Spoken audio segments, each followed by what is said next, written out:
आज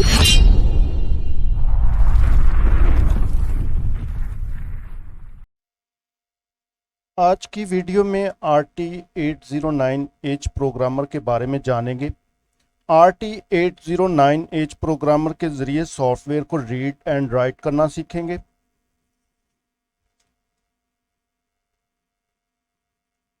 अगर chip IC को RT809H प्रोग्रामर की सॉकेट में लगाकर सॉफ्टवेयर को रीड एंड राइट करना है तो स्मार्ट आईडी पे पहले क्लिक करेंगे।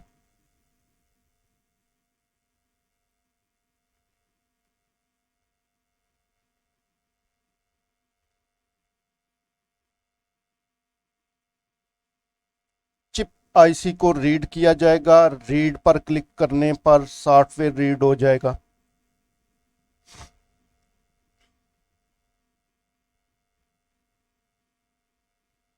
सॉफ्टवेयर को कंप्यूटर में सेव करने के लिए सेव पर क्लिक करेंगे तो सॉफ्टवेयर कंप्यूटर में सेव कर लेंगे।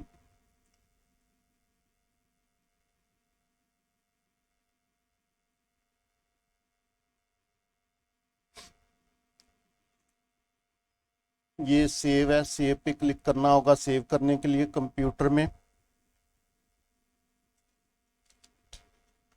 सॉफ्टवेयर को राइट करने के लिए कंप्यूटर में से जहां सॉफ्टवेयर को सेव किया लोड करेंगे ओपन पर क्लिक करके।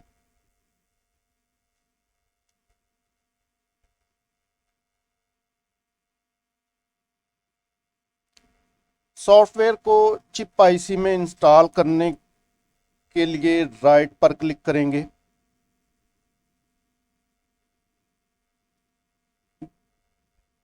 सॉफ्टवेयर को राइट हो जाने पर ऑटो वेरीफाई होगा। वेरीफाई पर क्लिक करके भी वेरीफाई किया जा सकता है। चिप का सॉफ्टवेयर अरेज करने के लिए अरेज पर क्लिक करेंगे।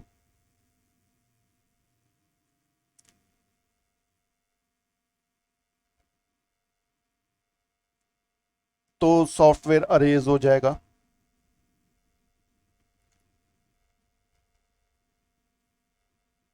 चिप आईसी को ब्लैंक करने के लिए ब्लैंक पर क्लिक करेंगे तो चिप आईसी ब्लैंक हो जाएगा।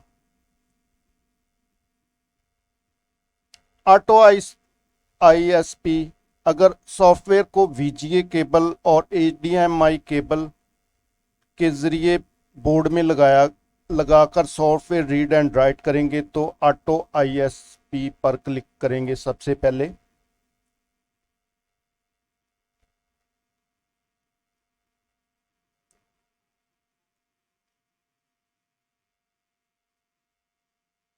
चिप के ऊपर जो नंबर दिया गया है वो लिखेंगे एंटर चिप प्रिंटिंग में। जो चिप के ऊपर नंबर दिया गया है उसको इधर लिखेंगे। ये जिस कंपनी का चिप आईसी है कंपनी को सिलेक्ट करेंगे इधर से। कंपनी सिलेक्ट करने के बाद चिप आईसी का नंबर सिलेक्ट करके भी सॉफ्टवेयर को रीड एंड राइट किया जा सकता है इस विंडो में से। ये मुख्तलिफ आईसी के नंबर इसमें लिखे होंगे इस विंडो में। अगली वीडियो में प्रोग्रामर RT809H की सॉकेट में चिप आईसी लगाकर रीड एंड राइट करेंगे। Thank you for watching. मेरी वीडियो को लाइक और चैनल को सब्सक्राइब ज़रूर करें।